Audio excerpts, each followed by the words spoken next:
Rabbi इश्रह ली सदरी वयस्सिर ली अमरी वहलुल उक़दतम मिन लिसानी यफ़क़हू क़ौली rabbi ज़िदनी इल्मा। अऊज़ु बिल्लाहि मिनश शैतानिर रजीम बिस्मिल्लाहिर रहमानिर रहीम।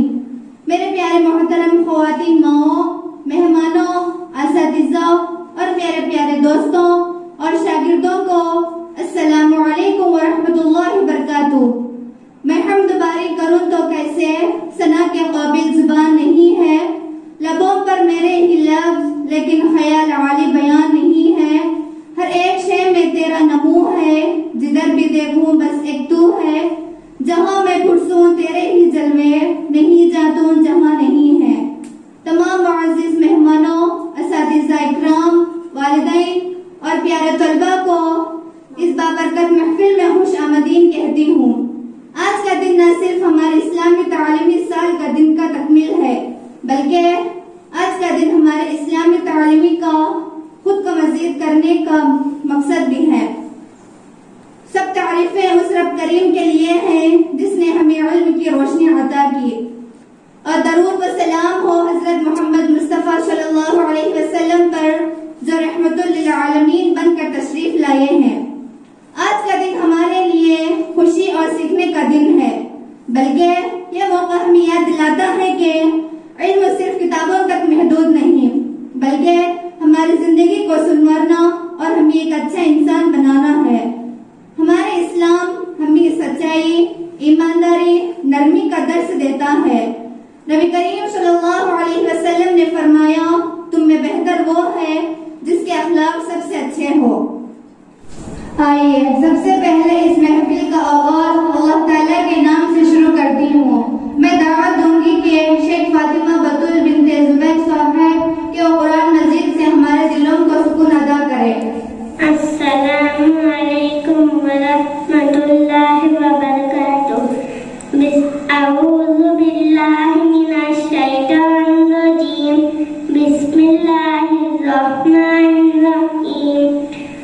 सूरतुन नबअ मक्किया, इसमें 40 आयत रुकू है। बिस्मिल्लाहिर रहमानिर रहीम। अम्मा यतसाअलून अनिन नबइल अज़ीम अल्लज़ी हुम फ़ीहि मुख्तलिफ़ून कल्ला सयअलमून सुम्मा कल्ला सयअलमून अलम नजअलिल अर्ज़ मिहादा वल जिबाला औतादा व खलक़नाकुम अज़वाजा वजअलना अल-लैला लिबासा वजअलना अन-नहारा मआशा व बनैना फ़ौक़कुम सबअन शिदादा वजअलना सिराजन वहाजा वअनज़लना मिनल मुअ्सराति माअन सज्जाजा लिनुख़रिज बिही हब्बन व नबाता वजन्नातिन अल्फ़ाफ़ा इन्ना यौमल फ़स्लि काना मीक़ाता यौमन युन्फ़ख़ु फ़िस्सूरि फ़तअतूना अफ़वाजा वफ़ुतिहतिस समाअु फ़कानत अबवाबा वसुयिरतिल जिबालु फ़कानत सराबा इन्ना जहन्नम कानत मिर्सादा लित्ताग़ीना मआबा लाबिसीना फ़ीहा अहक़ाबा ला यज़ूक़ूना फ़ीहा बरदन वला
नहमदुहु व नसल्ली अला रसूलिहिल करीम, अम्मा बाद, फ़अऊज़ु बिल्लाहि मिनश शैतानिर रजीम, बिस्मिल्लाहिर रहमानिर रहीम।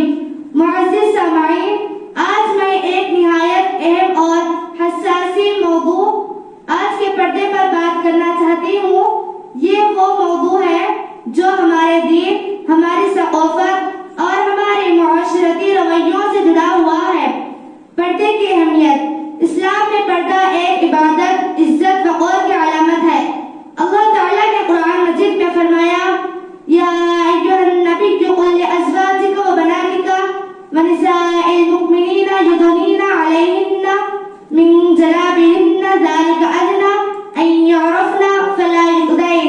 ऐ नबी, अपनी बीवियों, बेटियों और मोमिन औरतों से कहो कि वो अपने ऊपर अपनी चादरें डाल लिया करे ताकि वो पहचान ली जाए और उन्हें सताया ना जाए।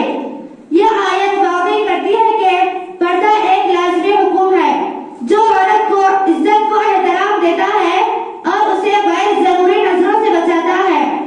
मौजूदा जमाने में पर्दे को एक दकियानूसी तसव्वुर समझा जाने लगा है। जदीदियत, फैशन और मीडिया ने लोगों के दिलों में यह ख्याल बिठा दिया है कि पर्दा तरक्की की राह में रुकावट है, जबकि हकीकत इसके बरअक्स है। सोशल मीडिया, इंटरनेट इंडस्ट्री ने बेहयाई को आम कर दिया है। लड़कियों को ये बावर कराया जाता है कि पर्दा उन्हें मौकों से महरूम कर देगा। हालांकि कामयाब और पर्देदार ख़वातीन की बेशुमार मिसालें मौजूद हैं। आजकल पर्दे के खिलाफ गलतफहमियां बहुत ज्यादा हो रही हैं। पर्दा तरक्की में रुकावट है। हकीकत यह है कि कई तालीम याफ्ता और कामयाब ख़वातीन पर्दे के साथ जिंदगी गुजार रहे हैं। पर्दा आपकी काबिलियत को महदूद नहीं करता, बल्कि आपकी इज्जत को बढ़ाता है। पर्दा सिर्फ औरतों के लिए है, ये बात गलत है। मर्दों को भी हुक्म दिया गया है कि वो अपनी नजरें नीचे रखें और हयादार लिबास पहने। पर्दा दिल का होना चाहिए, लिबास का नहीं। अगरचे दिल का होना जरूरी है, मगर इस्लाम ने जिस्मानी पर्दे को भी लाजिम करार दिया है। आज के मुआशरे में पर्दे की जरूरत क्यों लाजमी है? बढ़ती हुई है हयाई, ख़वातीन के खिलाफ बढ़ते जराइम और खानदानी निजाम की तबाही ये साबित करती है कि पर्दा पहले से ज्यादा जरूरी हो चुका है। अगर हम अपने मुआशरे को पाकीज़ा बनाना चाहते हैं तो हमें पर्दे और हया को अपनी जिंदगियों में दोबारा शामिल करना होगा। पर्दा औरत के लिए बहुत ज्यादा रुकावट नहीं है, बल्कि इज्जत, हिफाजत, वक़ार की जमानत है। हमें चाहिए कि हम अपने आने वाली नस्लों को पर्दे और हया की हकीकी अहमियत से रोशनास कराएं और इस्लामी तालीमात पर फख्र करें। अल्लाह हमें पर्दे और हया को अपनाने की तौफीक अता फरमाए। आमीन। व आखिर दावाना अल्हम्दुलिल्लाहि रब्बिल आलमीन। जज़ाकल्लाहु खैरा। अब आ रही है जमात अव्वल की तालिबा आसिफा बिन्ते करमुल्ला 15 अहादीस महा अंग्रेजी के साथ। Assalamualaikum warahmatullahi wabarakatuh. Myself Sheikh Asifa. Today my topic on some ahadith. Prophet Muhammad sallallahu alaihi wasallam said, "Seeking knowledge is an obligation upon every Muslim." Prophet Muhammad sallallahu alaihi wasallam said, "The education is more powerful than sword." Prophet Muhammad sallallahu alaihi wasallam said, "The 2 rakats of morning prayer is better than the world on what it contains." Prophet Muhammad sallallahu alaihi wasallam said, "Whoever prays fajr is under the protection of Allah subhanahu wa ta'ala." Prophet Muhammad sallallahu alaihi wasallam said, "There can be no Islam in the person who does not perform salah." Prophet Muhammad sallallahu alaihi wasallam said, "There is no greater loss than the loss of Iman." Prophet Muhammad sallallahu alaihi wasallam said, "The most beautiful characteristic is shyness." Prophet Muhammad sallallahu alaihi wasallam said, "If Allah always in your mind, Iman will always in your heart." Prophet Muhammad sallallahu alaihi wasallam said, "Treat your neighbors in a kind and polite manner." Prophet Muhammad sallallahu alaihi wasallam said, "Kindness is a mark of faith, and whoever is not kind has no faith." Prophet Muhammad sallallahu alaihi wasallam said, "Beware of jealousy, it destroys your character just as fire destroys wood." Prophet Muhammad sallallahu alaihi wasallam said, "He who does not thank people does not thank Allah subhanahu wa ta'ala." Prophet Muhammad sallallahu alaihi wasallam said, "The deeds most loved by Allah subhanahu wa ta'ala done regularly, even if they are small." Prophet Muhammad sallallahu alaihi wasallam said that the most beloved of worshippers to Allah subhanahu wa ta'ala is he who is most beneficial to his family. Jazakallah khair. कुछ सुनहरे अल्फाज के बारे में बताने आ रही हैं जमात अव्वल की तौलिबा सुमैया बिन्ते जान बादशाह साहब। अस्सलामु अलैकुम व रहमतुल्लाहि व बरकातुहू। मेरा नाम शेख सुमैया। मैं आपके सामने कुछ सुनहरे अल्फाज के तज़किरा करती हूँ जो हज़रत जिब्राइल अलैहिस्सलाम ने मेरे पहले नबी को सिखाया और मेरे उस्ताद ने मुझे। या अव्वलिन अव्वलीन व या आखिरुल आखिरीन व या ज़िल क़ुव्वतिल मतीन व या रहमुल मसाकीन व या रहमुर राहिमीन। काम में तवक्कुल करने से अल्लाह का क़ुर्ब हासिल होता है। गुफ्तगू में सदक़त करने से अल्लाह का क़ुर्ब हासिल होता है। काम में पहल करने से अल्लाह का क़ुर्ब हासिल होता है। इंतज़ार में ताख़ीर करने से अल्लाह का क़ुर्ब हासिल होता है। नेकी में सदका, लिबास में सादगी और पाकीज़गी करने से अल्लाह का क़ुर्ब हासिल होता है। तकब्बुर से दूरी, गुस्से से परहेज़, गीबत से इज्तनाब करने से अल्लाह का क़ुर्ब हासिल होता है। लोगों से मोहब्बत, घर वालों से खुश अखलाक करने से अल्लाह का क़ुर्ब हासिल होता है। वालिदैन का एहतराम, मेहमान नवाजी करने से अल्लाह का क़ुर्ब हासिल होता है। इस दुनिया में आजकल झूठी बात को सच बोलना और सच्ची बात को झूठ बोलना बड़ा आम हो गया है। इस झूठी और सच के बारे में बताने आ रही है जमाते दुकम के तालिबा फरहीन बिन्ते अब्दुल सुभान साहब और तबस्सुम बिन्ते इदरीस वाली साहब। मेरे प्यारे दोस्तों, अस्सलामु अलैकुम व रहमतुल्लाहि व बरकातुहू। मेरा नाम शेख इदरीस तबस्सुम। मेरे अजीज साथियों, अस्सलामु अलैकुम व रहमतुल्लाहि व बरकातुहू। मेरा नाम शेख फरहीन। आज हमें जिस मौजू पर लब कुशाई करने का मौका मिला है वो है सच्चाई के फायदे और झूठ का नुकसान।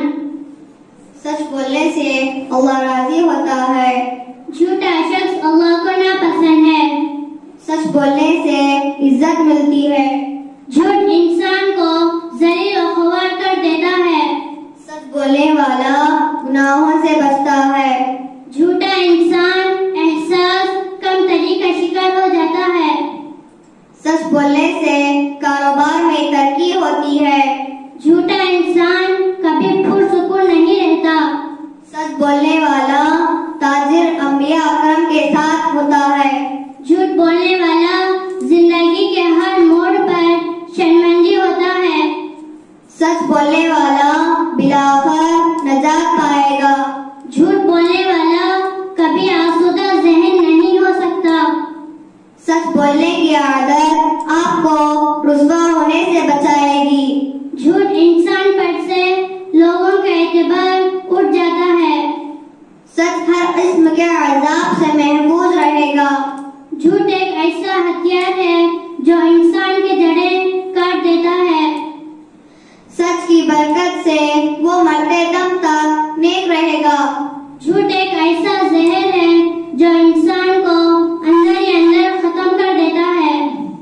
जो शख्स सच बोलने का आदी हो जाए अल्लाह पाक उसे नेकोकार बना देगा। झूठ एक ऐसा रिश्ता है जिससे दूसरे रिश्ते टूट जाते हैं। इसलिए हमको चाहिए कि सच्चाई को लाजिमा पकड़े और हमेशा सच बोले, क्योंकि सच बोलना नेकी के रास्तों पर डाल देता है और नेकी जन्नत तक पहुंचा देती है। इसलिए हमको चाहिए कि झूठ छोड़ दे। झूठ गुनाह है और गुनाह हमें जहन्नम में ले जाती है। जज़ाकल्लाह खैर। बहुत ही खूबसूरत अंदाज से नज़्म पढ़ने आ रही है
अज़मत क़ुरआन की तुझको बता देंगे।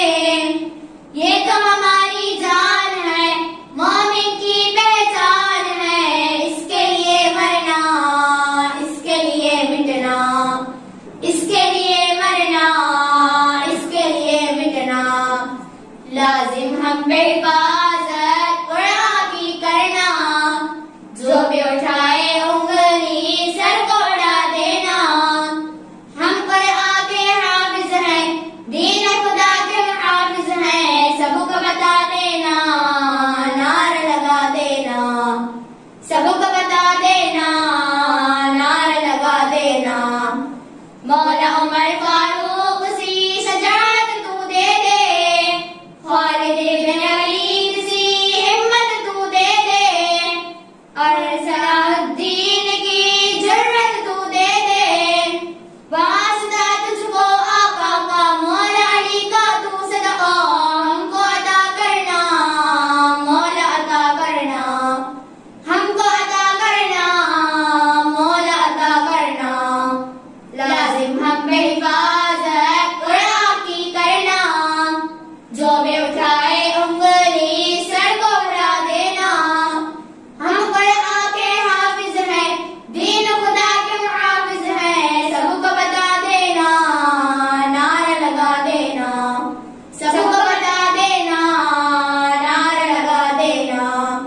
जिसने की बेहुरमती रब के क़ुरआन की, लानत उस पे है बेशक मेरे मौला की। उससे है नाराज खुदा, है नाराज नबी। उस पे है माफी लाजिम, दिल से है तौबा लाजिम। रो रो के करना, रो रो के करना, रो रो के करना, रो रो के करना। लाजिम हम पे हिफाज़त क़ुरआन की करना। जो भी उठाए उंगली सर को उड़ा देना। हम क़ुरआन के हाफिज हैं, दीन खुदा के हाफिज हैं। सबको बता देना, नारा लगा देना। सबको बता देना, नारा लगा देना। इसकी इज्जत करना लाजिम है सब पर।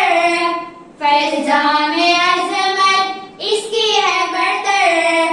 नेकियां बेशक पाओगे इसको तुम पढ़कर। आका का है ये कहना, इसको तुम पकड़े रहना। इसको तुम पढ़ना, हर शिफा पाना। इसको तुम पढ़ना, हर शिफा पाना। लाजिम हम पे हिफाज़त क़ुरआन की करना। जो भी उठाए उंगली सर को उड़ा देना। हम क़ुरआन के हाफिज हैं, दीन खुदा के हाफिज हैं। सबको बता देना, नारा लगा देना। सबको बता देना, नारा लगा देना। जज़ाकल्लाहु खैरन।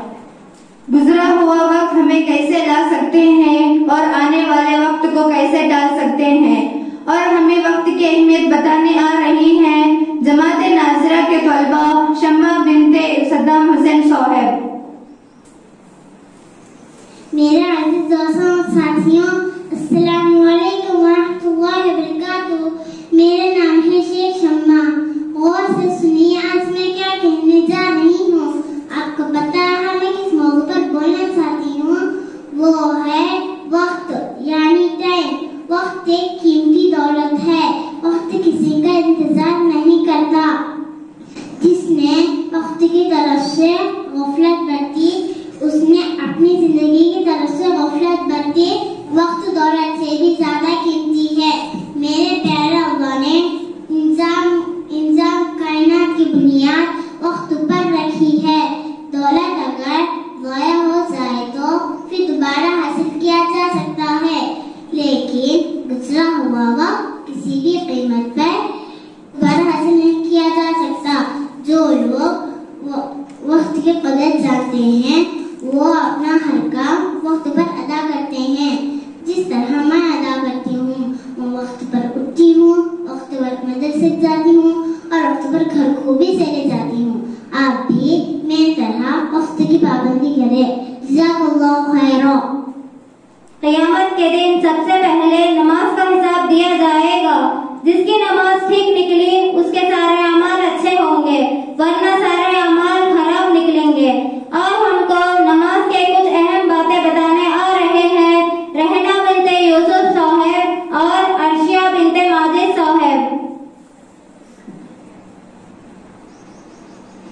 अस्सलामुअलैकुम बहना, कैसे हो?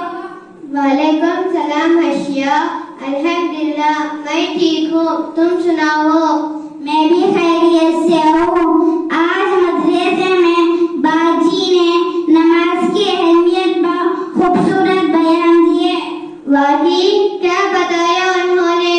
उन्होंने बताया कि नमाज हमारी ईमान का सबसे अहम रुकन है, यह अल्लाह से ताल्लुक जोड़ने का जरिया है। कुरान में भी आया है कि नमाज बुराई और बेहयाई से रोकती है।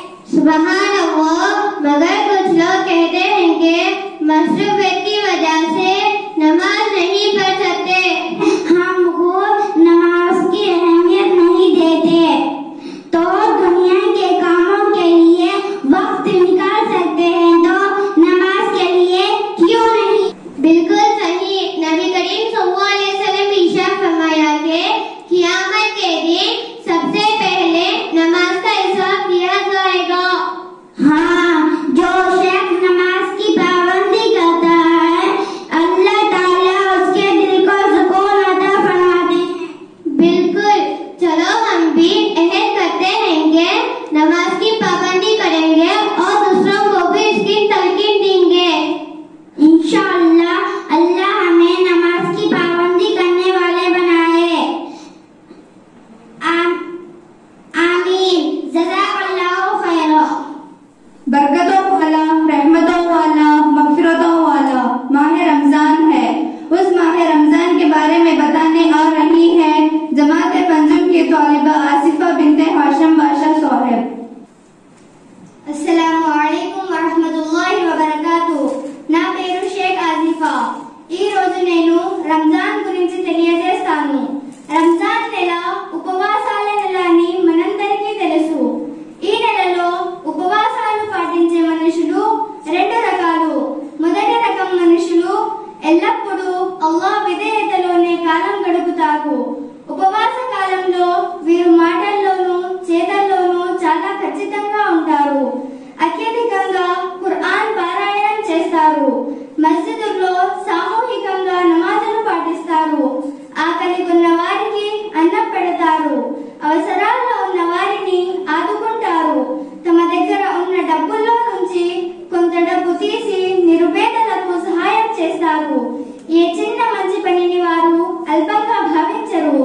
పుణ్యం తెచ్చిపెట్టే ఏ అవకాశాన్ని వారు చేదారనివ్వరు। ఆ నోట ఈ నోట విన్న మాటలన్నీ నిజాలు నిర్ధారించుకోకుండా నలుగురిలో వ్యాపింపజేస్తూ తిరుగరు।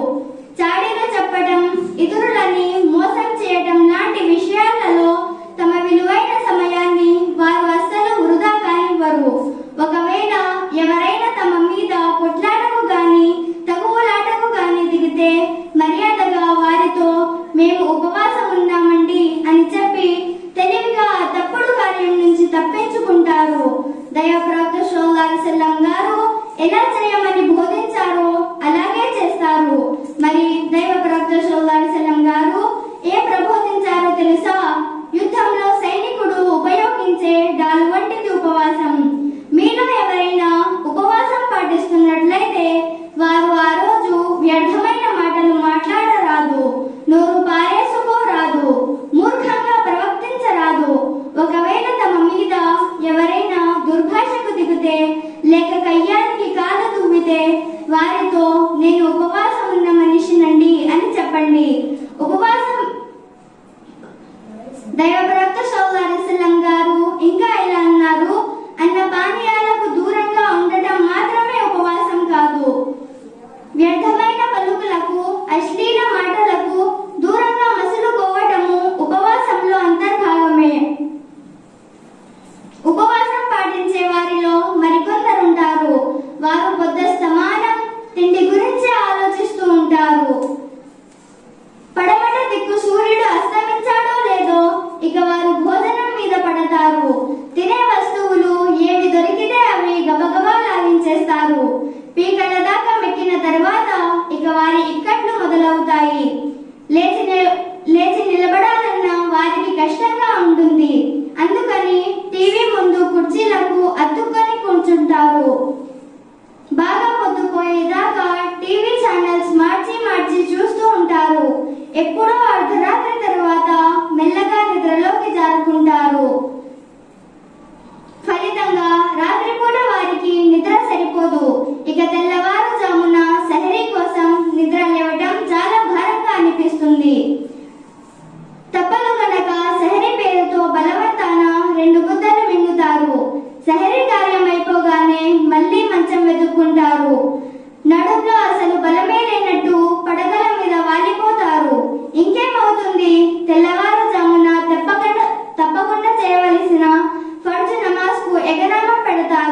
వ్యర్థ విషయాలలో కాలం గడపటం పరమ దురదృష్టము.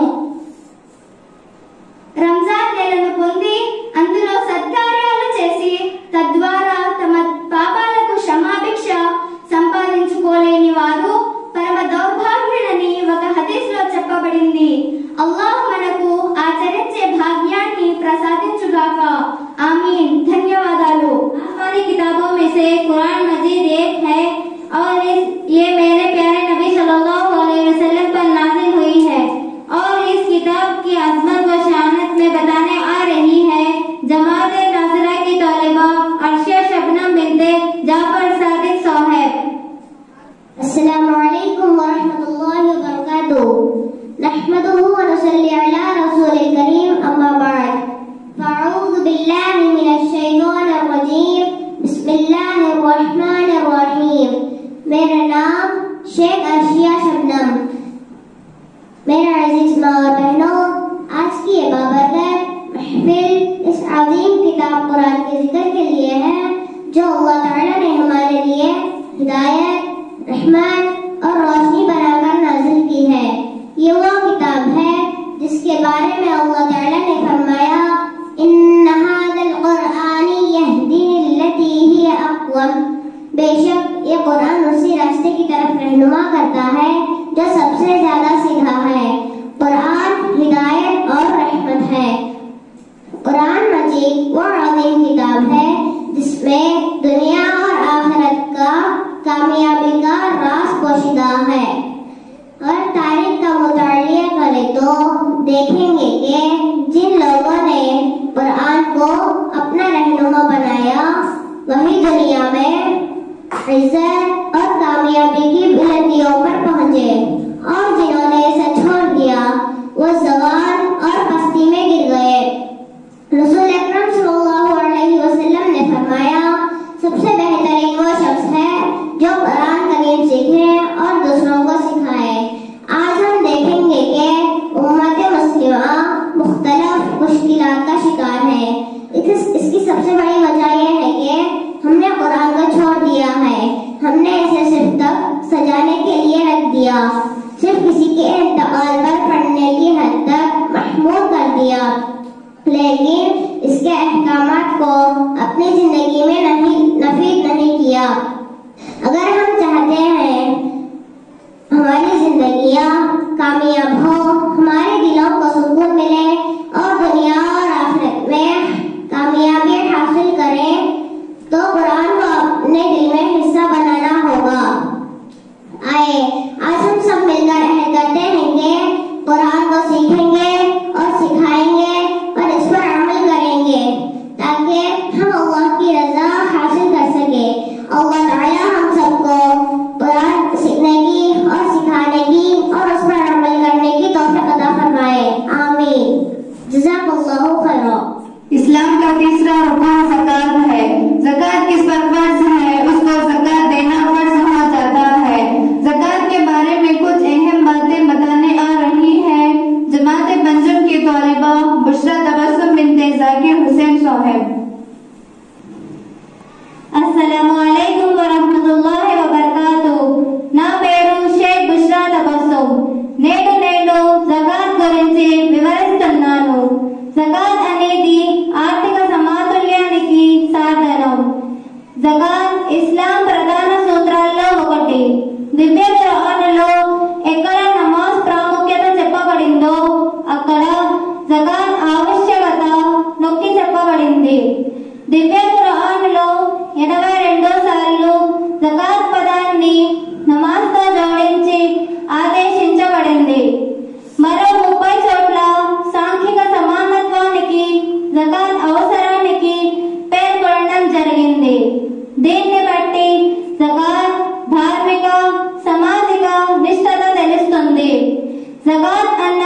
జకాత్ చెల్లింపు చాలా మంది నిర్దిష్టంగా లెక్కించరు.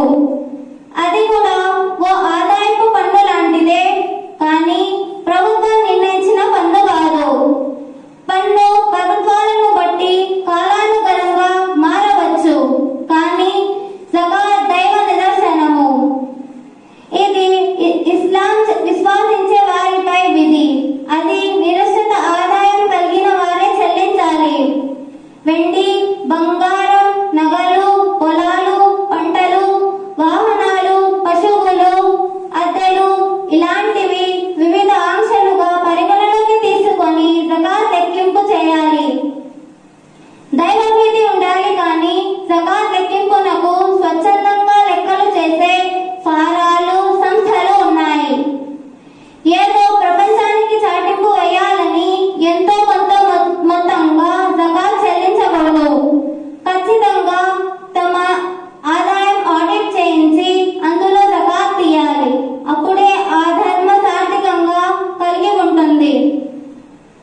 జకాత్ వార్షికంగా ఎప్పుడైనా చెల్లించవచ్చు, కానీ రంజాన్ మాసంలో అల్లాహ్ కారుణ్యత 70 రెట్లు ఎక్కువ మంది రంజాన్ మాసంలోనే జకాత్ చెల్లిస్తారు. జకాత్ కూడా షరియత్ నిర్దేశించిన పద్ధతులపైనే ఖర్చు చేయాలి. ఈ జకాత్ నిధులు నిరుపేదలకు, అగత్యపరులకు, అవిశ్వాసుడి హృదయం గెలిచే ప్రయత్నానికి దైవ మార్గంలో మాత్రమే ఖర్చు చేయాలి.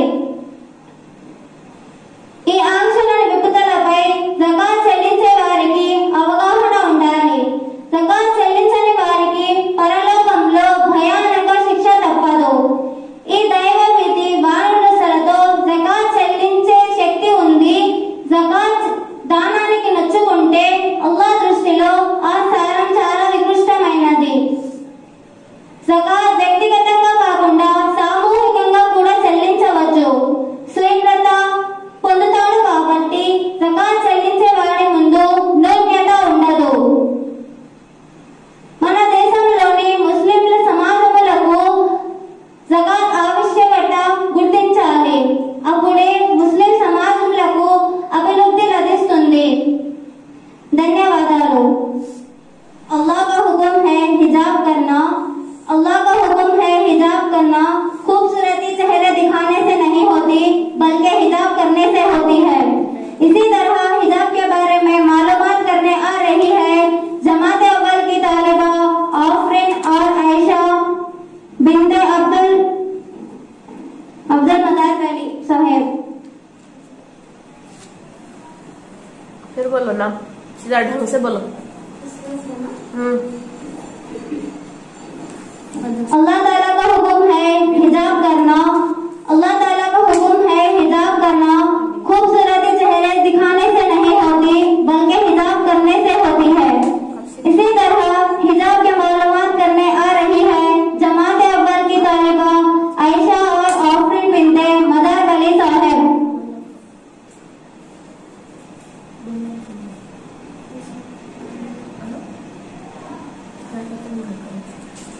Assalamualaikum, my dear sister. You look so graceful in your hijab today. Walaikum assalam, jazakallahu khair. Wear it with pride because it is a command from Allah subhanahu wa ta'ala. Yes, indeed. Allah subhanahu wa ta'ala says in the Quran, O Prophet Muhammad sallallahu alaihi wasallam, tell your wives and your daughters and the women of the believers to draw their clothes but wear all our dead bodies. Subhanallah, hijab is not just about covering, it's about modesty, dignity and obedience to Allah subhanahu wa ta'ala. That's so true, but I have heard some people say that hijab is difficult to wear in today's society. Yes, some people think that way, but if we wear hijab is not just hijab is sensitivity. Allah subhanahu wa ta'ala lays it easy for us. The real beauty of a woman is in her modesty, not in how much she reveals. Absolutely. I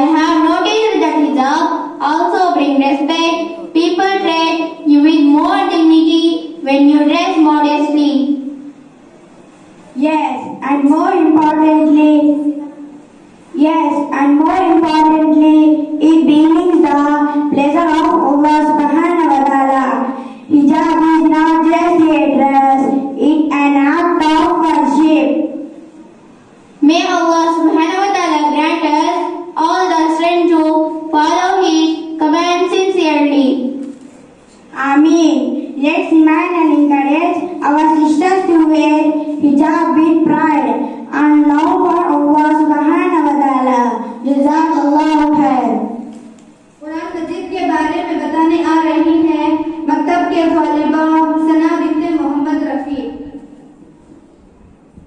Assalamualaikum warahmatullahi wabarakatuh. My name is Sheikh Sana Tabassum. Today my topic on Holy Quran. The Holy Quran is a core of life. It is the sacred book of Muslims. The Holy Quran was revealed to the Holy Prophet Muhammad sallallahu alaihi wasallam by the angel Jibreel alayhi salam.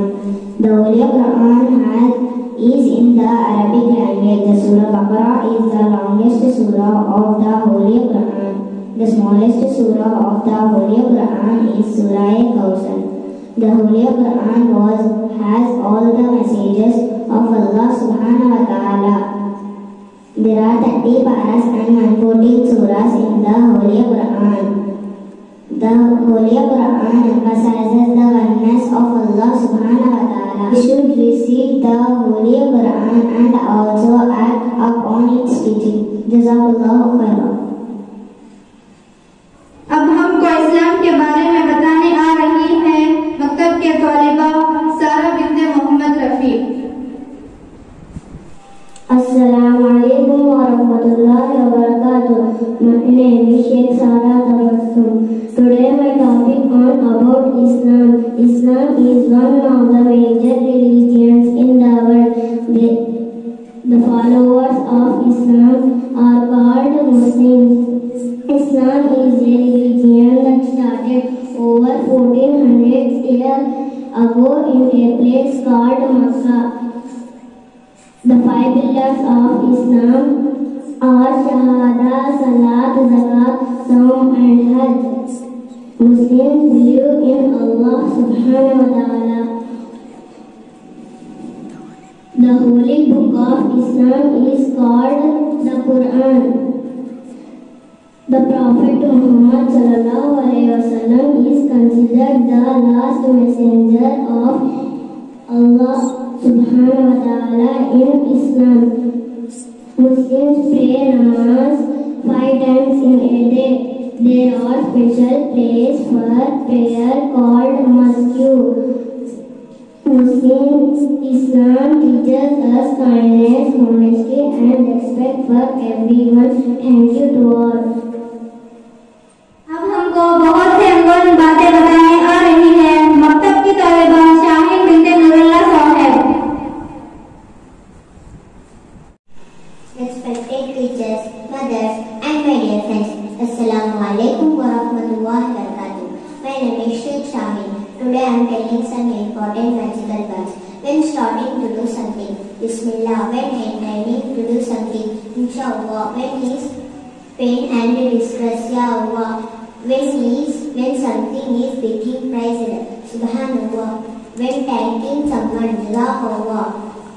When awakening from sleep, La ilaha illallah. When sneezing, Alhamdulillah. इस्लाम का चौथा रुकन रोजा है। अब हमको रोजे की फजीलत बताने आ रही है मकतब की तालिबा सैयद उम्मे हबीबा बिन्ते सैयद मुशर्रफ बादशाह। मेरे मुअज़्ज़िज़ माँ बहनों, असातिज़ा और मेरे साथियों, सबको अस्सलामु अलैकुम वरहमतुल्लाहि वबरकातुहू। मेरा नाम सैयदा उम्मे हबीबा। आज का मेरा उन्वान रोजेदारों की फजीलत। रोजेदारों की फजीलत अल्लाह के नज़दीक बहुत बड़ी है। फर्क नहीं पड़ता किसी मौसम के रमजान के आगे। फर्क नहीं पड़ता किसी मौसम के रमजान के आगे। हार जाएगी ये गर्मी भी रोजेदारों के आगे। रोजेदारों की फजीलत के लिए इतनी बात काफी है कि जन्नत में रोजेदार के लिए ये मुस्तकिल दरवाजा बाबुल बयान है, जहाँ सिर्फ रोजेदार ही दाखिल होंगे। एक इरशाद है, रोजेदार के रूह की बो अल्लाह के नजदीक मुश्क की खुशबू से ज्यादा पसंदीदा है। और रोजेदार के लिए दरिया के मछलियां तक दुआ करती है, और जब तक रोजेदार इफ्तार ना करे वो दुआ में मशगूल रहती है। रोजेदार के इफ्तार के वक्त की गई दुआ अल्लाह के यहाँ कबूल होती है। रोजेदार के मुताल्लिक अल्लाह ताला का इरशाद है, रोजा एक ऐसा अमल है जो रोजेदार खालिस मेरे लिए करता है, इसलिए उसकी जज़ा भी खास मैं ही दूंगा। एक और रिवायत में है कि अल्लाह ताला रमजान में अर्श के वाले फरिश्तों को हुक्म फरमा देता है कि अपनी अपनी इबादत छोड़ दो और रोजेदारों के लिए आमीन कहा करो। अल्लाह से दुआ है कि रोजे की इन फजीलतों में हमें भी हिस्सा इनायत फरमाए। अल्लाह पाक इस मुबारक माह में की जाने वाली सारी इबादतों को कबूल फरमाए। आमीन। जज़ाकल्लाहु खैरन। इस्लाम की बुनियाद 5 सुतूनों पर कायम की गई है और उस 5 सुतूनों के क्या अहमियत है और उसके बारे में बताने आ रही है जमात दुआम की तालिबा अब्सिया बिन्ते इस्माइल साहब। Assalamu alaikum warahmatullahi wabarakatuh. My name is Sheikh Absiya. Today my topic on 5 pillars of Islam. First pillar of Shahada. Shahada means the perfection of faith. The perfection of faith is most fundamental expression of Islamic belief. It is simply stated and there is no God but Allah Muhammad sallallahu alaihi wasallam, his prophets. It is underscored the monotheistic nature of Islam. It is an extremely popular phrase in Arabic calligraphy and appears in numerous manuscripts and religious buildings. Second pillar of Salah. Salah means daily prayers. Muslims are expected to pray 5 times. Must to pray either the Salah or the daily prayers should be recited 5 times a day. Muslims can pray anywhere, however there are meant to pray towards Makkah. The faithful were going several front or mat with their foreheads as a symbol of reverence and submit to Allah subhanahu wa ta'ala. Third pillar of Zakah. Zakah means alms giving. Alms giving is the third pillar. Social responsibility is considered part of funds several to God. The obligatory, the act of zakat, insurance, this duty, zakat, prescribed payment of fixed proportion of a Muslim. Fourth pillar of Som. Som means fasting. Fasting during the holy month of Ramadan. Ordained in the holy Quran. The fasting is an act of deep personal worship in which Muslims seek a rich perfection of God. Fasting is also exercise in self-control whereby one's sensitivity is heightened to the suffering of poor. Fifth pillar of Hajj. Hajj means pilgrimage to Makkah, the most significant manifestation of Islamic faith and unity in the world. For those Muslims who are physically and financially able to make the journey to Makkah, the Hajj is a once in a lifetime duty that is peak of religious life. जबान एक बगैर हड्डी के जिस्म में एक आज़ू है। न जाने लोग इस जबान से बड़ा भला कहते हैं। उसकी अहमियत बताने आ रही है जमात चहरों की तालिबा शाकिरा बिन्ते हुसैन वाली साहब। अस्सलामु अलैकुम वरहमतुल्लाहि वबरकातुहू। मेरा नाम शेख शाकिरा। आज की मेरी तकरीर का उन्वान है ज़ुबान। शहद और शक्कर से शीरी हो तेरी ज़ुबान की बोल, शहद और शक्कर से शीरी हो तेरी ज़ुबान की बोल, खुलती उसी से है तेरे किरदार की पोल। अल्हम्दुलिल्लाह, हम सब इस ज़ाती बारी ताला का शुक्र अदा करते हैं कि जिसने हमें अक़ल व शऊर अता फरमाया और ज़बान जैसी अज़ीम नेमत से नवाजा। ज़बान अल्लाह की एक बड़ी नेमत है जो खैर और शर दोनों के लिए इस्तेमाल होती है। एक अच्छी ज़ुबान जन्नत की तरफ ले जाती है जबकि बुरी ज़ुबान जहन्नम का रास्ता दिखाती है। मेरा अल्लाह ने कुरान मजीद में इरशाद फरमाया, वला तक़फ़ु मा लैसा लका बिही इल्मुन इन्नस समीअ वल बसरा वल फुआदा कुल्लु औलियाइका काना अन्हु मस्ऊला। जिसका तर्जुमा ये है, जिस बात का तुम्हें इल्म ना हो उसके पीछे ना चलो। यकीनन कान, आँख और दिल सबकी हिफाजत होगी। मेरे नबी ने भी ज़बान की हिफाजत पर बहुत ही प्यारी हदीस बताई है। जो शख्स अल्लाह और यौम आखिरत पर ईमान देता हो उसे चाहिए कि अच्छी बात करे या खामोश रहे। ज़बान के गलत इस्तेमाल से बहुत से मसाइल पैदा होते हैं जिनमें झूठ बोलना, अल्लाह ताला झूठों को पसंद ना करना, ग़ीबत, किसी की गैर मौजूदगी में उसकी बुराई करना हराम है, बदगोई चुगली और गाली गलौज ये मुसलमानों की शान के खिलाफ है। बेहुदा गुफ्तगू, बिला वजह फुजुल या लघु बातों से परहेज करना चाहिए। ज़बान की हिफाजत करने से इज्जत और एहतराम में इजाफा होता है, दिल सुकून में रहता है, लोग अच्छे अल्फाज सुनकर आपकी इज्जत करते हैं, आखिरत में कामयाबी नसीब होती है। ज़बान का गलत इस्तेमाल हमें दुनिया और आखिरत में नुकसान पहुंचा सकता है, इसलिए हमें चाहिए कि अपनी जुबान को काबू में रखें, अच्छे अल्फाज बोले और फुजूल या नुकसानदेह गुफ्तगू से बचे। अल्लाह हमें ज़बान की हिफाजत करने की तौफीक अता फरमाए, आमीन। हमारे प्यारे नबी सल्लल्लाहु अलैहि वसल्लम के आखिरी बातों के बारे में बताने आ रही है जमात पंजम की तालिबा मुबीना बिनते शब्बीर बादशाह साहब। అస్సలాము అలైకుం వరహ్మతుల్లాహి వబరకాతుహు। నా పేరు షేక్ ముబీనా। ఈ రోజు నేను దైవ దౌత్యం ముగింపుల గురించి మన ప్రవక్త ముహమ్మద్ సల్లల్లాహు అలైహి వసల్లం గారి ప్రవచనాలను గురించి తెలియజేస్తున్నాను। ప్రవక్త ముహమ్మద్ సల్లల్లాహు అలైహి వసల్లం గారు ఇలా తెలిపారు, బనీ ఇస్రాయల్ ప్రవక్తలు నాయకత్వం వహించేవారు। ఒక ప్రవక్త మరణిస్తే మరో ప్రవక్త తన స్థానంలోకి వచ్చేవారు, కానీ నా తరువాత మరో ప్రవక్త రాడు, కేవలం ప్రతినిధులే ఉంటారు।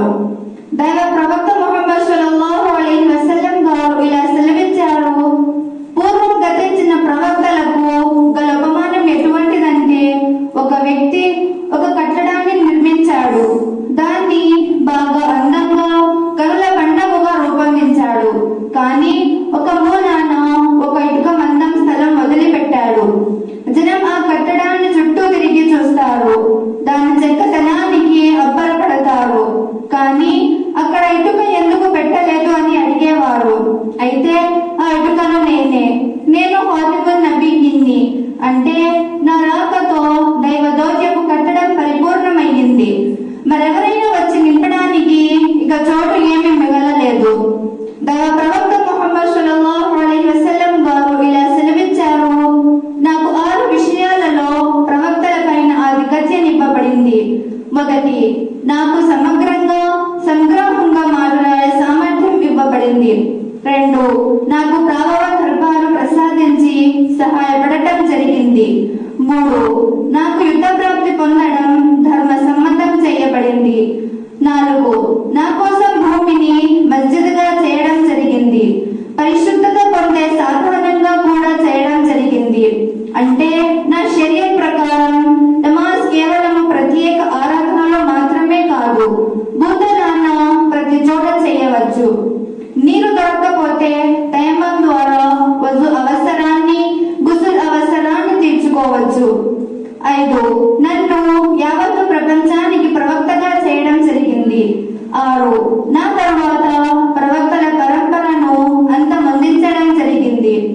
దైవ సందేశకుడు సల్లల్లాహు అలైహి వసల్లం గారు ఇలా సెలవిచ్చారు, నా తరువాత ఇక దైవ దౌత్యం లేదు, కేవలం శుభవార్తనిచ్చే వచనాలుంటాయి। ఆ శుభవార్తనిచ్చే వచనాలేమిటి?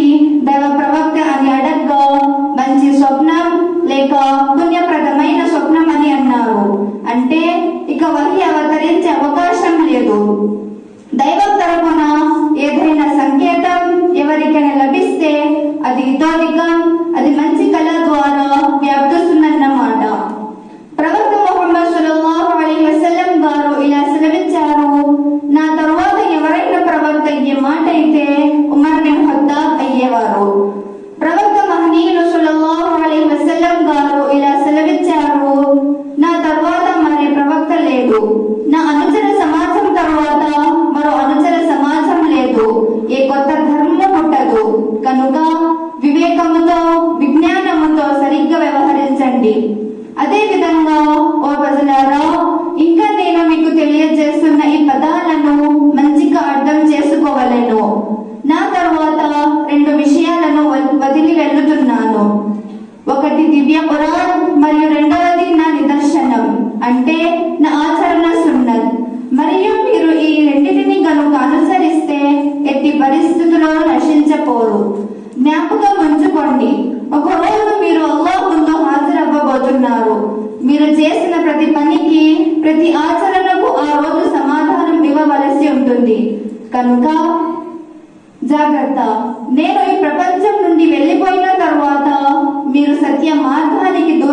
వద్దు. నా హక్కులు వింటున్న మీరందరూ వీటిని ఇతరులకు చేర్చవలెను, ఇంకా ఇతరులకు చేర్చవలెను. అల్లాహ్ మనకు ప్రవక్త గారి మాటలపై ఆచరణ ప్రసాదించుగాక. ఆమీన్. ధన్యవాదాలు.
उसके नाम को जाकर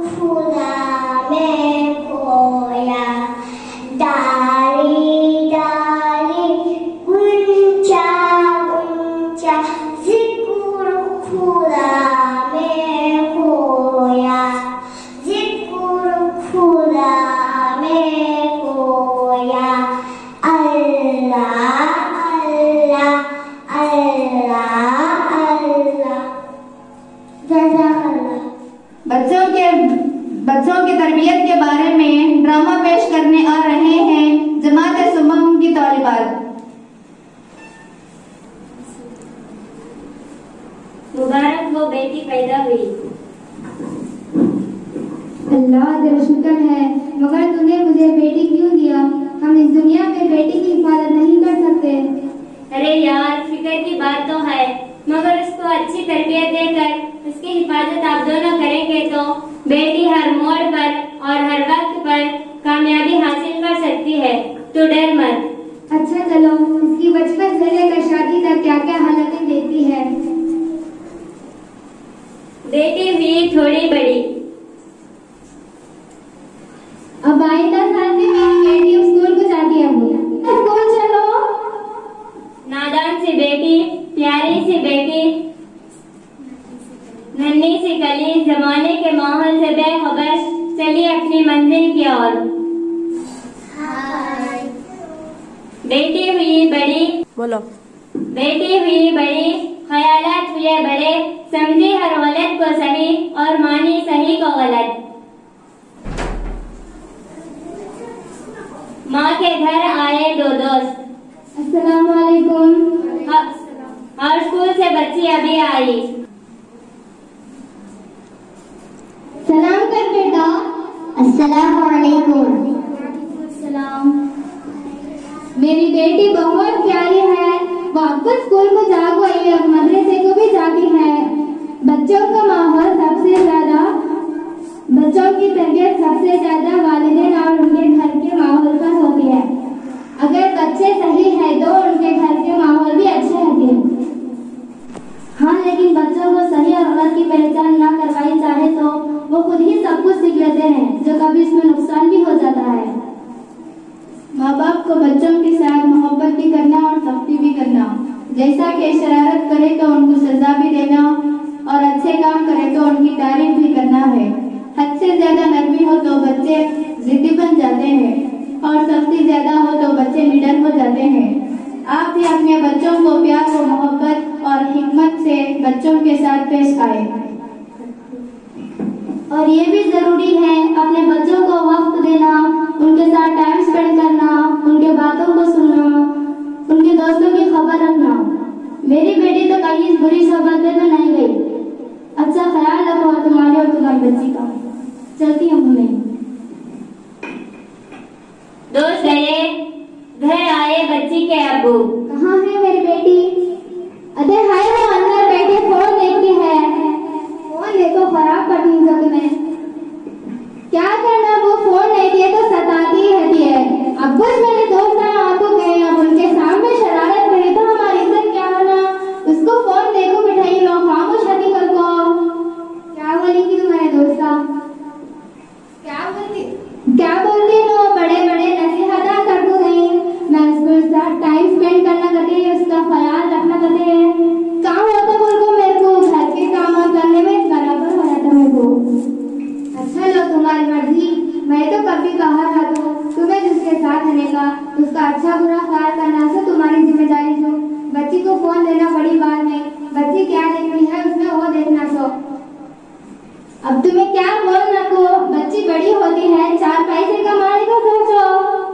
मैं भी बहुत बोल दूं सो, बच्ची बड़ी होती है, 1 साल स्कूल पढ़ा को मदरसे में छोड़ेंगे, क्या बोलती? तुम्हें क्या मदरसा को पकड़ेंगे कभी? अब जाती है तो बच्ची शाम को जाओ अरबी पढ़ने खाती है तो क्या बोले पेपर छोड़ा सो। दूसरे दिन फिर बाहर मिले दोस्त। कहाँ जा पाते हैं दोनों? हाँ, उनकी बेटी को मदरसे में छोड़ेंगे थे। हाँ गई थे, हमें कहीं को छोड़ी थी मदरसे को। क्या करते हैं हमें मुसलमान, हमें दीन जानने वाले, मगर हमारे बच्चे देखे तो गैरों के स्कूल को जाकर गैरों के तरीकों को अपनाते हैं तो बहुत बुरा लगता है। सुबह प्रेयर में हाथ जोड़कर क्या क्या की मांगती, अल्लाह अकबर, मैं सब बर्दाश्त नहीं कर सकती माँ, इसलिए छोड़ डाली। देखो अयो, अच्छा जाती थी तो बच्ची मदरसे को, कहीं को छोड़ी मदरसे को, क्या होता बोल को। अयो, अच्छा जाती थी तो बच्ची स्कूल को, कहीं को छोड़ी मदरसे को, क्या होता बोल को। खाली दीन सिखाती, अब के जमाने में दीन सीखो क्या करना बोल को।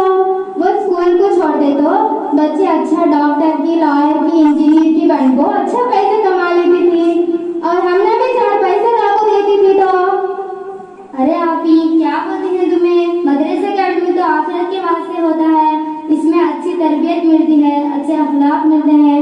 सबसे बड़ी बात क्या बोले तो गैरों की गंदी नजर उस मासूम पर नहीं पड़ती। हमारे में होता लोग क्या बोलना की क्या नहीं की, अच्छा पैसे भी आते थे फौजी। अम्मा बड़ी सोपी कमानी मदरसे को छोड़ को। अच्छा लो मैं चलता हूँ। मेरे बच्चे दीन पढ़ेंगे, दीन सीखेंगे और ये माहौल से बचेंगे, घर को छोड़ दें। देखिए आज के जमाने में बाहर निकलने से क्या क्या होता है।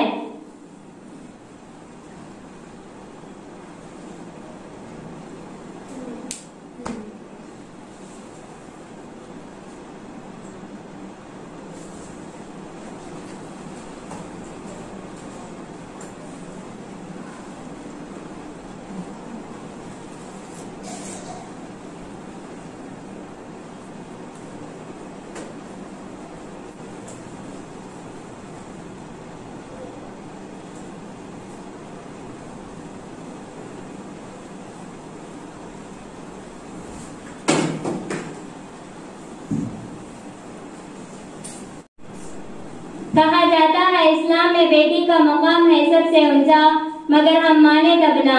कहा जाता है इस्लाम में बेटी को रहमत, मगर हम खुद अपने हाथों से बनाते हैं इसके लिए रहमत। कहा जाता है इस्लाम में बेटी बोझ नहीं होती, मगर हम ये क्यों नहीं करते इसका बोझ आसान। एक मीठी सी मुस्कान है बेटी, ये सच है कि मेहमान है बेटी। एक मीठी सी मुस्कान है बेटी, ये सच है कि मेहमान है बेटी। उस घर की मेहमान बनने चली है जिस घर से अनजान है बेटी। उस घर की मेहमान बनने चली है जिस घर से अनजान है बेटी। चिड़िया होती है बेटियां मगर पंख नहीं होते बेटियों के। मैके भी होते हैं, ससुराल भी होते हैं, मगर घर नहीं होते बेटियों के। मैका कहता है बेटियां तो पराई है, ससुराल कहता है पराई घर से आई है। ऐ खुदा अब तू ही बता आखिर ये बेटियां किस घर के लिए बनाई है। ना थी कोई खता उस 8 साल ज़ैनब की, ना थी कोई खता उस 8 साल ज़ैनब की, ना थी कोई शरारत उस डॉक्टर की, ना थी कोई 5 महीने की बच्ची की खता। और भी है इस सब में शामिल है दुनिया। मैं ये नहीं कहती कि आपके साथ भी हूँ, मैं ये नहीं कहती कि आपके साथ भी हूँ, मगर होने या ना होने में बदलने को वक्त नहीं लगता। और आप कौन से ख्यालों में गुम हैं जो इसकी मर्जी नहीं पूछी जाती। इसकी इज्जत का ख्याल करना आपकी जिम्मा है, इसके हक का ख्याल करना आपकी जिम्मा है, इसके आबरू की हिफाजत की जिम्मेदारी तुम्हारी है। बस ये मत सोचना कि ये वक्त हमारा नहीं है। मैं एक अच्छी माँ बन नहीं सकी, आप बनिए। बच्चों को इल्म सिखाना बड़ी बात नहीं है, डॉक्टर, इंजीनियर और लॉयर बनाना बड़ी बात नहीं है, उसके ख्वाहिशात को पूरा करना बड़ी बात नहीं है, उसकी बिगड़ी हुई सोच को बढ़ावा देना बड़ी बात नहीं है। बात तो सिर्फ मेरे अल्लाह के हुक्म को मानना है, बात तो सिर्फ मेरे नबी के तरीके को अपनाना है, बात तो सिर्फ आपके घरों को सही माहौल बनाना है, बात तो सिर्फ आपकी बेटी को अखलाकी बनाना है। प्यारे बच्चों, हमारी जिंदगी की कामयाबी 5 की फरमाबरदारी करने पर मिलती है। सबसे पहले अपने अल्लाह की, दूसरे हमारे वालिदैन की, तीसरे हमारे उस्ताद की, चौथा दोस्त और 5वां हमारा इस्लामी माशरा। अल्लाह हमें उसके हुक्मों पर चलने की तौफीक अता फरमाए और हमारे वालिदैन की फरमाबरदारी करने की तौफीक दे और हमारे उस्ताद की इताअत करने की तौफीक नसीब हो और हम सबको अच्छे अखलाक वाले, अच्छे सोहबत वाले दोस्त बनाने की हिदायत हो और जो भी हमारे मुआशरे के हालात को मद्देनजर रखते हुए सिरातुल मुस्तकीम पर अपना मुस्तकबिल बनाने की तौफीक नसीब हो।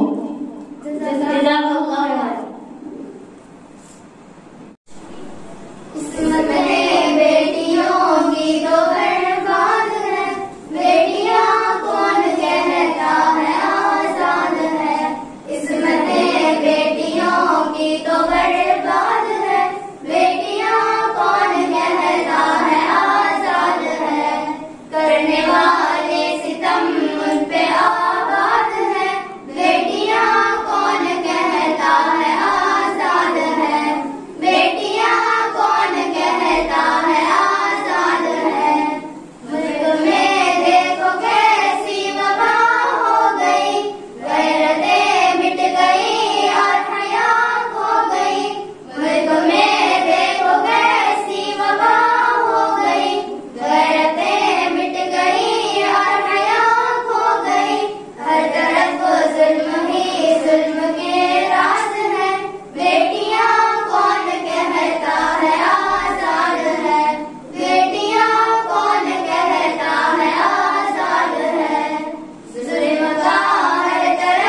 तुम लिखते हो, लेकिन पढ़कर तुम्हारी औलाद तुम्हें सुनाते हैं। वालिदैन के बारे में बोलने आ रही हैं जमात नाज़िरा के तलबा सलमा बिनते अब्दुल सुबहान साहब।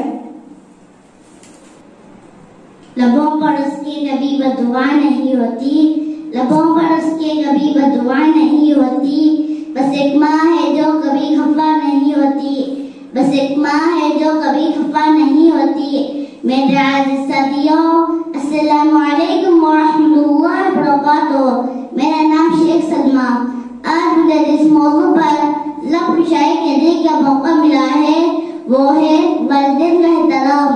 दोस्तों, सबसे पहले तहफ़्फ़ुज़ करना वालिदैन है, जिनके आगोश मोहब्बत में इंसान ज़िंदगी की इब्तिदा में राहें तय करता है। साथियों, सिर्फ अहले दिल ही जानते हैं कि बच्चे की परवरिश और तरबियत निहायत ही मुश्किल और सब्र व आज़मा काम है, और माँ ये काम बड़े तहम्मुल से करती है। तभी तो मेरे प्यारे नबी ने फरमाया कि बच्चे की पहली दरसगाही माँ की गोद है, जहाँ से अज़ीम मनसब जन्म लेते हैं। मेरे प्यारे नबी का इरशाद है, अल्लाह ताला तो बच्चे को नेक फितरत पर पैदा करते हैं। यह उनके वालिदैन पर है कि वो उन्हें क्या बनाते हैं। माँ बाप के बगैर मंज़रत का एहसास इस वक्त होता है जब औलाद इनके मोहब्बत से महरूम हो जाते हैं। मेरे नबी का इरशाद है, बेशक ये लोगों तुम्हारे माँ के कदमों तले जन्नत है। मेरे प्यारे साथियों, माँ बाप दियानतदारी का सबक सिखाते हैं, दुनिया में रहने के आदब सिखाते हैं। माँ की दुआ वक्त तो क्या नसीब भी बदल देती है। अम्मी जान, मैं आपके लिए कुछ कहना चाहूंगी। अम्मी जान, अगर आज आप यहाँ ना होती तो मैं कुछ नहीं कर पाती। आज मैं यहाँ खड़ी हूँ तो सब आपकी दुआओं की वजह से खड़ी हूँ। अम्मी जान, मैं आपके लिए एक पोएट्री कहना चाहूंगी। लबों पर उसकी कभी बदुआ नहीं होती, लबों पर उसके कभी बदुआ नहीं होती, बस एक माँ है जो कभी खफा नहीं होती, बस एक माँ है जो कभी खफा नहीं होती। जज़ाकल्लाहु खैर। बाप वो होता है जो सबके सामने जिक्र नहीं करता पर अंदर अंदर ही बहुत जिक्र करता है। बाप की अहमियत बताने आ रही है जमात सहरम की तालिबा सबीहा बिनते नूर बादशाह साहब। दिल का है नर्म मगर सख्त खुद को दिखलाता है, दिल का है नर्म मगर सख्त खुद को दिखलाता है, जमाने की ठोकर से लेकिन मुझे बचाता है। कदम उठाने तो क्या कदम जमाना भी सिखाता है, कदम उठाना तो क्या कदम जमाना भी सिखाता है, खुद से आगे जाता देख कर सिर्फ वही मुस्कुराता है। मेरी प्यारी माओ, उस्ताजों और मेरे अजीज साथियों, अस्सलामु अलैकुम व रहमतुल्लाहि व बरकातुहू। मेरे आज की तकरीर का मौज़ू ये सुख्न है बाप। मेरे अजीज साथियों, बाप वो हस्ती है जिसके अंदर पूरी कायनात का प्यार, मोहब्बत, खुलूस, बर्दाश्त और हौसला समेटे हुए हैं। ये वो रिश्ता है जो जिंदगी के नशीब व फराज से गुजरकर बगैर किसी सुकून के मजबूत से मजबूत होता चला जाता है। बाप ही सरमाया औलाद है, बाप ही सरमाया औलाद है, बाप ही असदार की बुनियाद है। गोद माँ की दरजगा अव्वलीन, गोद माँ की दरजगा अव्वलीन, बाप हर रूह जमाल व दिल नशीन। मेरे अजीज साथियों, दुनियावी रिश्तों में सबसे अजीज रिश्ता माँ का तसव्वुर किया जाता है, लेकिन बाप का रिश्ता भी अजीम शान है। माँ के कदमों के तले जन्नत है तो बाप जन्नत का दरवाजा। माँ जन्म देती है, बाप सारी उम्र मेहनत मजदूरी करके बच्चों को पालने की जिम्मेदारी लेता है। मेरी प्यारी बहनों, बाप एक ऐसी किताब है जिसमें बहुत से तजुर्बात तहरीर होते हैं जो जिंदगी गुजारने में रहनुमाई करते हैं। बाप का हाथ कांधों पर हो तो इंसान दुनिया का ताकतवर तरीन इंसान है। बाप की दौलत नहीं, बाप का साया ही काफी होता है।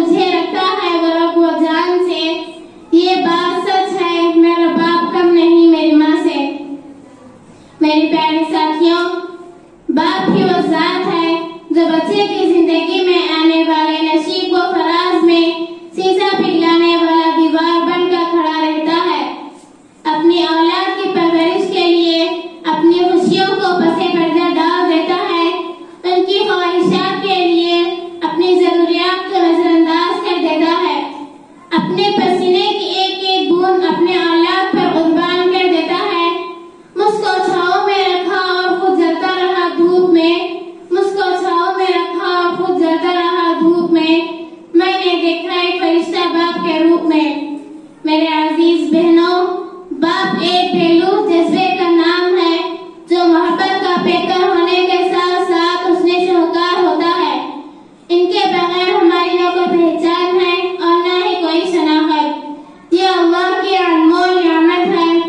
बाप ही वो शख्स है जो जिंदगी में अपनी औलाद को अपने से ज्यादा कामयाब देखना चाहता है। वो बच्चे की पैदाइश से लेकर उसकी जवानी तक मुहाफिज बनकर रहता है। बाप सूरज के मानिंद होता है जो बज़ाहिर गर्म होता है। तूने जो मुझे हाथ पकड़ कर ना चलाया होता, तूने जो मुझे हाथ पकड़ कर ना चलाया होता, मैं कभी पेड़ बनता न मेरा साया होता, ना होता मैं वो सब कुछ जो आज मैं हूँ, ना होता मैं वो सब कुछ जो आज मैं हूँ, मुझमें मेरा आकाश जो तूने ना दिखाया होता। मेरी प्यारी माँ, माँ का हक सबसे ज्यादा है, लेकिन शान बाप की सबसे बड़ी है, क्योंकि वो औलाद की खातिर न बारिश देता है, न धूप और न ही गर्मी और सर्दी। वो नासाजगार माहौल में भी बच्चों के लिए कमाने निकल पड़ता है। बाप की शान ये है कि वो बच्चों की ख्वाहिश व जरूरियात को अपने ऊपर अर्ज समझता है और अर्ज उतारने के लिए गर्मी के लिए थोड़े से टकराता है, अपनी हिम्मत से ज्यादा बोझ उठाता है, अपना खून पसीना एक करके शाम को घर लौट आता है, अपनी मुस्कुराहट बच्चों के नाम कर देता है। या रब्बुल आलमीन, हर एक के ऊपर बाप का साया सलामत रखना। आमीन। जज़ाकल्लाहु खैरा। माँ के बारे में एक खूबसूरत नस्म गाने आ रही है। हमारे साथी आसिफा बिन्ते हाशिम बासा सोहेब। अस्सलामु अलैकुम वरहमतुल्लाहि वबरकातुहू। जो दीने हक सिखाती थी वो माए अब नहीं मिलती, जो राहे हक फैलाती थी वो माए अब नहीं मिलती, जो दीने हक सिखाती थी वो माए अब नहीं मिलती, जो राहे हक फैलाती थी वो माए अब नहीं मिलती।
राहे हक फैलाती थी वो माएँ अब नहीं मिलती। जो बच्चों को मुहद्दिस और मुफस्सिर साहिबे निस्बत, जो बच्चों को मुहद्दिस और मुफस्सिर साहिबे निस्बत वलीउल्लाह बनाती थी वो माएँ अब नहीं मिलती। खुदा की याद से बच्चों को अपने देख कर गाफिल, खुदा की याद से बच्चों को अपने देख कर गाफिल, जो गफलत से जगाती थी वो माएँ अब नहीं मिलती। जो दीने हक सिखाती थी वो माएँ अब नहीं मिलती। जो राहे हक फैलाती थी वो माएँ अब नहीं मिलती। फिजा दीनों शरीयत का हमें पाबंद बना कर, जो फिजा दीनों शरीयत का हमें पाबंद बना कर, जो रहे जन्नत दिखाती थी वो माएँ अब नहीं मिलती। जो दीने हक सिखाती थी वो माएँ अब नहीं मिलती। जो राहे हक फैलाती थी वो माएँ अब नहीं मिलती। तमन्ना दिल में नेकी के लिए जो दूध बच्चों को, तमन्ना दिल में नेकी के लिए जो दूध बच्चों को वुज़ू करके पिलाती थी वो माएँ अब नहीं मिलती। जो दीने हक सिखाती थी वो माएँ अब नहीं मिलती। जो राहे हक फैलाती थी वो माएँ अब नहीं मिलती। जज़ाकल्लाहु खैरन। अस्सलामु अलैकुम वरहमतुल्लाहि वबरकातुहू। ये ज़ीनत कुरान मरकज़ है, ऐ मेरे खुदा आबाद रहे। जो जाए यहाँ से वो खुश हो, जो आए यहाँ वो शाद रहे।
फरमाएं। लिहाजा हम आज अहद करते हैं कि हमने सिर्फ दुनियावी इल्म हासिल करेंगे बल्कि इस्लामी तालीमात पर भी अमल करेंगे। अपने वालिदैन, असातिज़ा और माशरे के लिए एक बेहतर